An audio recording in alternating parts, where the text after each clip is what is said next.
Rajan Kapur stood at the floor-to-ceiling windows of his penthouse office, watching Seattle's skyline shimmer through the persistent drizzle. At 42, he had built Vitanova Technologies into a billion-dollar enterprise. But today, that empire teetered on the edge of collapse. "The board wants answers, Rajan," said Dmitry Volkov, his CFO, pacing behind him. "Medicor is showing critical failures in 38% of hospital trials. We've burned through $240 million, and our investors are threatening to pull out." Rajan rubbed his temples, feeling the familiar migraine building.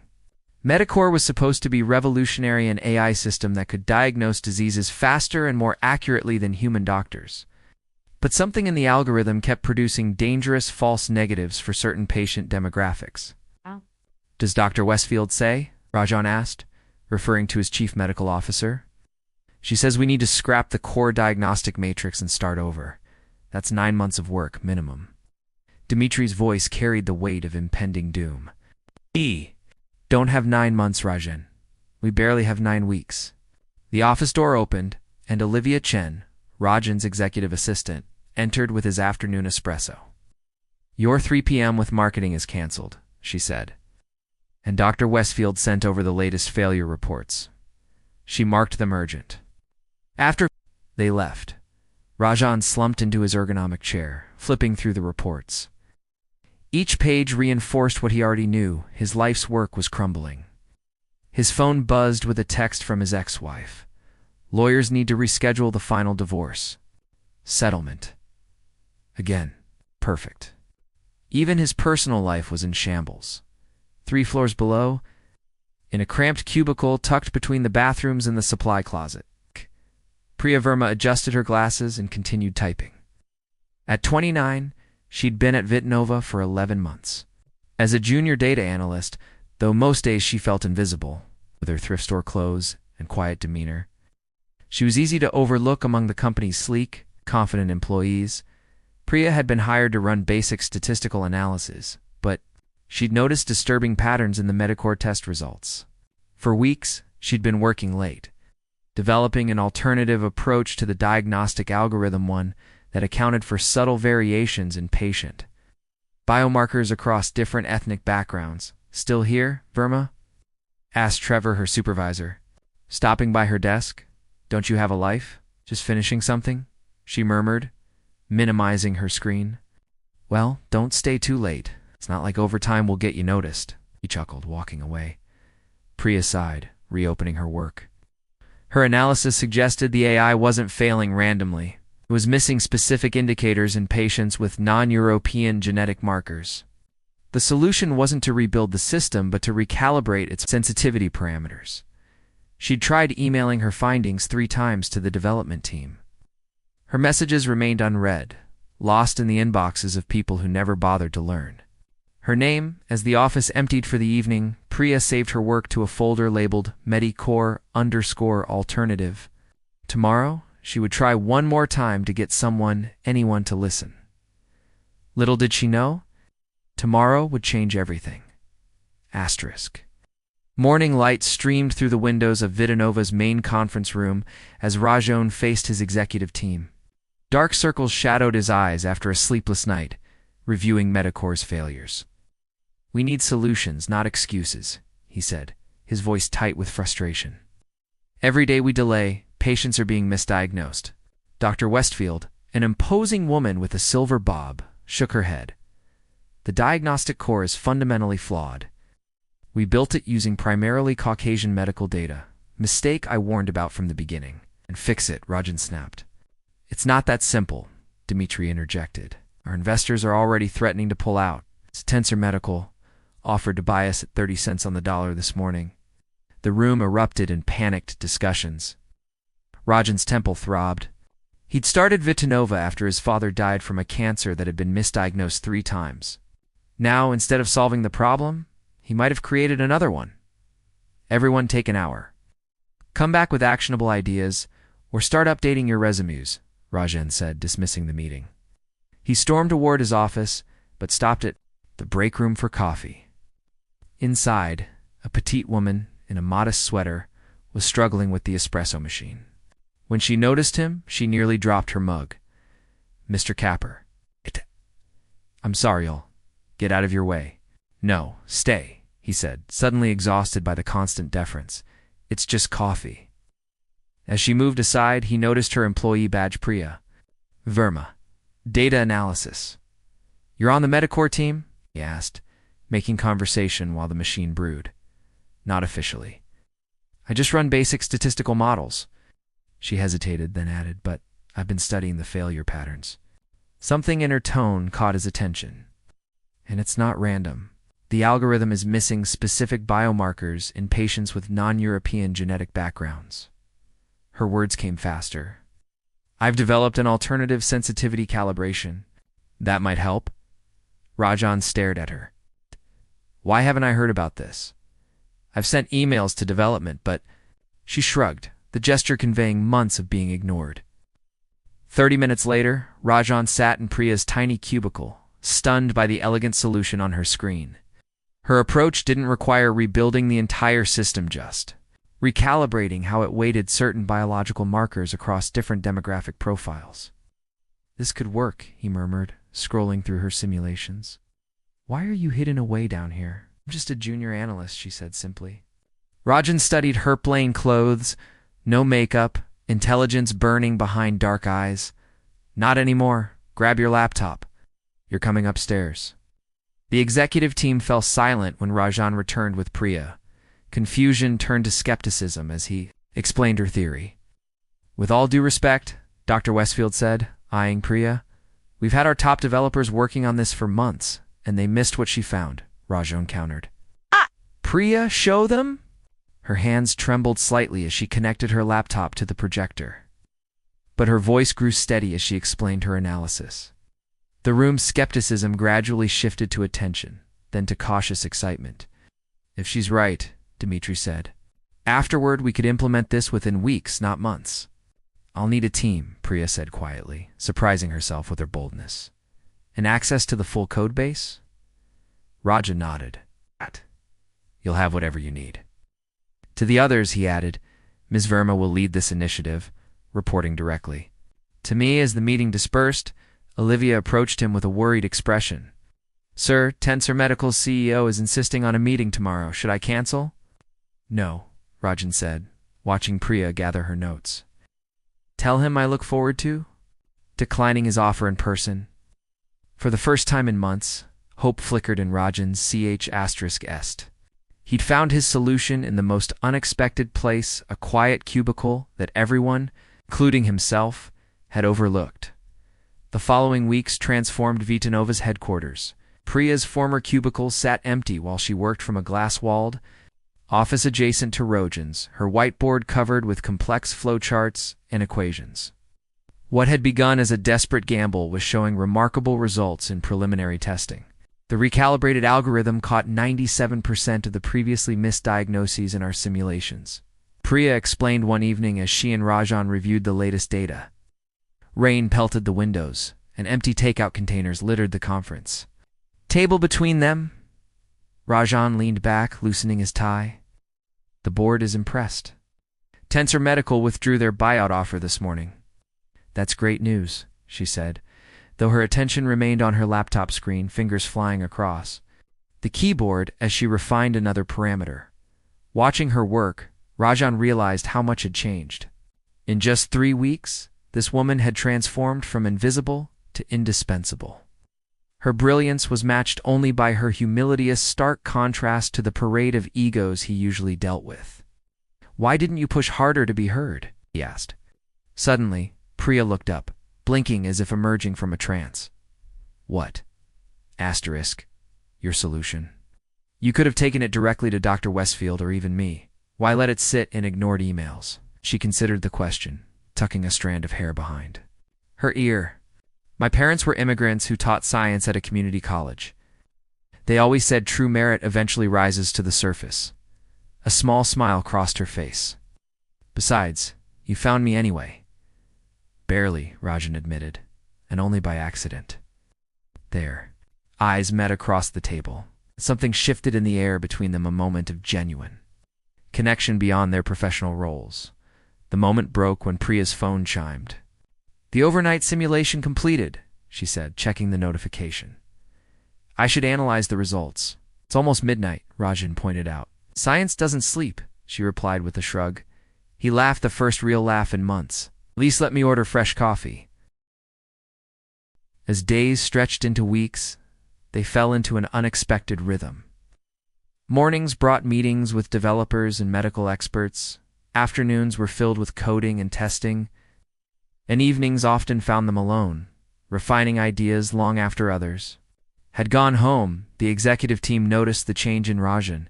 The perpetual scowl had softened, replaced by focused determination. Even more surprising was how he deferred to Priya's expertise, something he rarely did with anyone.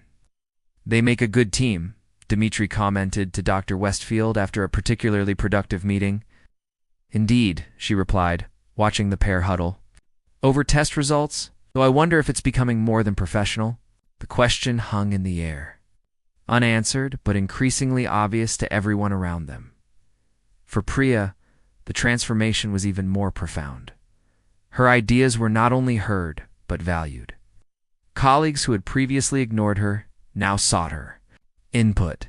She'd even started dressing differently, still modestly, but with more confidence, as if finally allowing her exterior to reflect her brilliant mind. One night, as they worked late reviewing patient data, Rajan noticed her stifling a yawn. "You should go home and rest," he said gently. "So should you," she countered. "My empty apartment isn't exactly calling to me." The admission slipped out before he could stop it. Priya closed her laptop. "When was the last time you did something besides work?" "I can't remember," he admitted. "Then maybe we both need a break." She hesitated, then added, "There's a small Indian restaurant near my apartment. Nothing fancy, but the food reminds me of my mother's cooking." Rajan looked at her, surprised by the invitation. "I'd like that."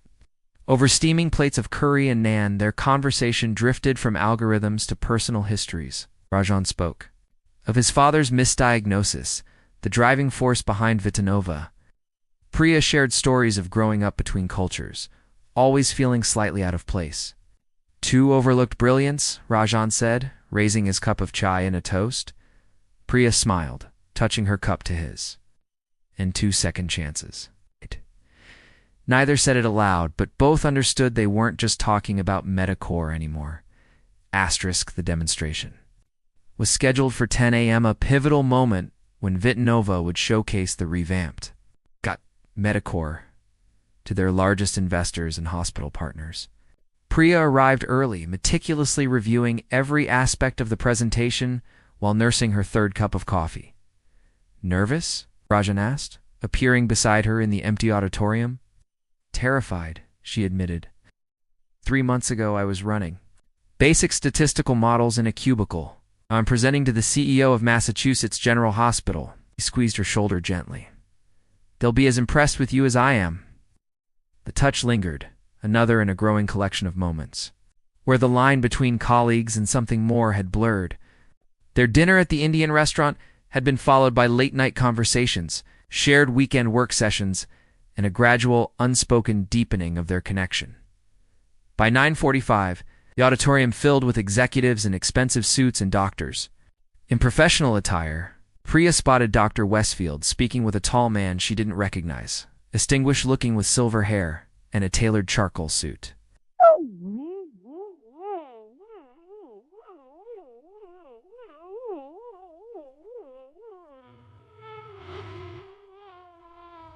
"Who's that with Dr. Westfield?" she asked Olivia, who was arranging presentation materials. "Harrison Powell, CEO of Meridian Health Systems," Olivia replied. "One of our biggest potential clients, Anne Rojan's former business partner." Before Priya could ask more, Rajan took the stage, welcoming everyone and introducing the new Metacore. Pride filled his voice as he called Priya forward to lead the technical demonstration. For the next 40 minutes, she guided the audience through Metacore's transformation, showing how the recalibrated algorithm now accurately diagnosed conditions across diverse patient populations. The final slides displayed the remarkable 98.7% accuracy rate in clinical trials, a number that drew audible murmurs of approval.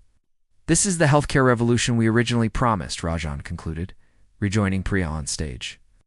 And it wouldn't exist without the brilliant work of Priya Verma. The applause was thunderous. As attendees broke for lunch, investors surrounded Rajan, while hospital representatives peppered Priya with technical questions. She answered confidently, no longer the invisible analyst, but a respected innovator. Impressive work, said a deep voice behind her as the crowd thinned. She turned to find Harrison Powell extending his hand. Perhaps we could discuss your approach in more detail over lunch.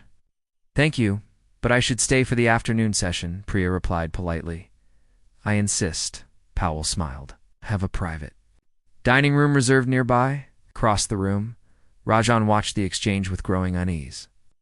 When Powell placed a proprietary hand on Priya's elbow, guiding her toward the exit, Rajan excused himself from his conversation and intercepted them. Harrison, he said, voice deliberately casual. I didn't expect to see you here, Rajan. Powell nodded coolly. I was just inviting Ms. Verma to discuss her groundbreaking work. Ms. Verma has commitments here, Rajan countered, a possessive edge creeping into his tone. Priya glanced between them, sensing an undercurrent she didn't understand. Perhaps another time, Powell said smoothly, handing Priya his card. When you're ready for opportunities beyond Vitnova, call me. Offers exceptional compensation for exceptional talent. After he departed, Priya turned to Rajan. What was that about? Harrison doesn't attend presentations to appreciate technology. He's here to poach it or the people who created it. Rajan's jaw tightened. We were partners once, until he stole my first healthcare algorithm and 3 key developers. The afternoon sessions proceeded as planned, but tension lingered in the air. When the day finally ended, Priya found Rajan alone in his office, staring at his computer screen. Everything okay? She asked. He looked up, his expression unreadable. There's been unusual activity in our secure development server. Multiple downloads of the Metacore source code, oozing your credentials. That's impossible, she protested. I haven't the logs show access from your laptop at 2 a.m. last night, he continued, his voice hardening. When you supposedly went home early with a headache? Rajan, I was home. Someone must have you had dinner with Harrison Powell 2 nights ago, he interrupted. His assistant made the reservation. The accusation hung in the air like poison. Been monitoring me? Disbelief colored her voice. I monitor potential security breaches, he replied coldly. Was it worth it? Whatever he offered you. Priya felt the floor shift beneath her. The man looking at her wasn't the Rajan who'd believed in her, who'd seen her when no one else did. This was the cutthroat billionaire the business world feared, suspicious, controlling, quick to assume the worst. After everything we've accomplished, you think I'd betray you? Her voice quivered not with guilt but with profound disappointment. You haven't changed at all, have you? You still don't really trust anyone. She placed her security badge on his desk. Check your security footage, Rajan. You'll find I left at 8 p.m. just like I said. And while you're at it, maybe ask yourself who benefits most from creating suspicion. Between us right now? Turning on her heel, Priya walked out, leaving Rajan staring after her. The ghost of doubt finally creeping into his certainty. Asterisk. Rain pounded against Priya's apartment windows as she sat cross-legged on her sofa, surrounded by printouts of the server logs Rajan had accused her with. 3 days had passed since she'd walked out of Vitnova, 3 days of unanswered calls. From colleagues and sleepless nights analyzing what had happened, the security breach was sophisticated. Someone had remotely accessed her laptop while it remained connected to Vitnova's network. But why frame her specifically? The answer seemed obvious: to discredit the person most essential to Metacore's success right before its launch. Her phone vibrated with another call from Vitnova. This time, instead of Olivia or Dr. Westfield, it was Rajan himself. After a moment's hesitation, she answered. Priya. His voice was ragged. I need you to come in, please. Why should I? Because you were right, he said simply. About everything. 40 minutes later, she entered Rajan's office to find him with Dmitry and the head of cybersecurity, surrounded by monitors displaying code and security footage. Show her, Rajan instructed. The security chief played footage from the parking garage showing Dr. Westfield leaving the building at 1:58 a.m., precisely when Priya's credentials were used to access the server. We found spyware on your laptop, Dimitri explained, installed during a routine update that Dr. Westfield authorized. Last week, she's been working with Harrison Powell for months, Rajan added, not just to steal our technology, but to sabotage it. The modified code she downloaded would have caused Medicore to fail spectacularly during implementation, destroying our reputation and allowing Meridian to step in with their own superior version. Priya absorbed this information silently, her expression unreadable. We've alerted the authorities and our legal team, Dimitri continued, but we need you to help us verify that the core algorithm hasn't been compromised. And if I refuse? She asked, looking directly at Rajan. The two others exchanged glances and discreetly left the room, closing the door behind them. Alone with Priya, Rajan's carefully maintained facade crumbled. I failed you, he admitted, his voice barely above a whisper. Not just as a CEO, but as someone who... He paused, searching for words. Someone who cares deeply about you. You didn't trust me. No, I didn't trust myself, he corrected. Judgment has been questionable lately, in business and in personal matters. My divorce, the company nearly failing. When the evidence pointed to you, I reverted to old patterns. Assuming the worst, because it's easier than risking more disappointment, he moved closer, his expression raw with regret. I've spent my life building walls to protect myself. You're the first person in years who made me want to tear them down. Felt her resolve wavering. This isn't just about us, Rajan. Medicore could help millions of patients who are currently being misdiagnosed because medical algorithms don't account for their genetic backgrounds. That's bigger than any personal conflict. You're right, he agreed. So help me fix this, not for me, but for them. 2 weeks later, Priya stood beside Rajan at Massachusetts General Hospital as doctors implemented the authentic Medicore system. They watched in silence as the first patient data flowed through the algorithm, delivering a diagnosis that conventional methods had missed. It works, breathed the lead physician, reviewing the results. It actually works. The news about Dr. Westfield and Harrison Powell's attempted corporate espionage had made headlines, but was quickly overshadowed by reports of Medicore's unprecedented success in diverse patient populations. Hospitals across the country were signing contracts, and medical journals were requesting interviews with the brilliant team behind the breakthrough. That evening, Rajan and Priya stood on the rooftop garden of Vitnova headquarters, watching. The sunset paints Seattle's skyline in amber and gold. The board voted unanimously this morning, Rajan said. You're officially our new Chief Innovation Officer, with full research autonomy and a substantial equity stake. Priya smiled. Oh. Does that mean I finally get a bigger cubicle? I was thinking an office, he replied, but only if you want it. It could also work from anywhere, write your own rules. She turned to face him fully. What do you want, Rajan? Not as CEO of Vitnova, but as yourself. The question hung between them, loaded with possibilities. For months, they danced around the growing connection, both too cautious to acknowledge it directly. I want to stop missing opportunities because I'm afraid to take risks, he said, reaching for her hand. I want to trust someone again. I want. He hesitated, then finished simply, you. Priya intertwined her fingers with his. I'm not interested in being a billionaire's trophy or solution, she said firmly. If we do this, we're equals professionally and personally. I wouldn't have it any other way, he assured her. You never needed me to elevate you, Priya.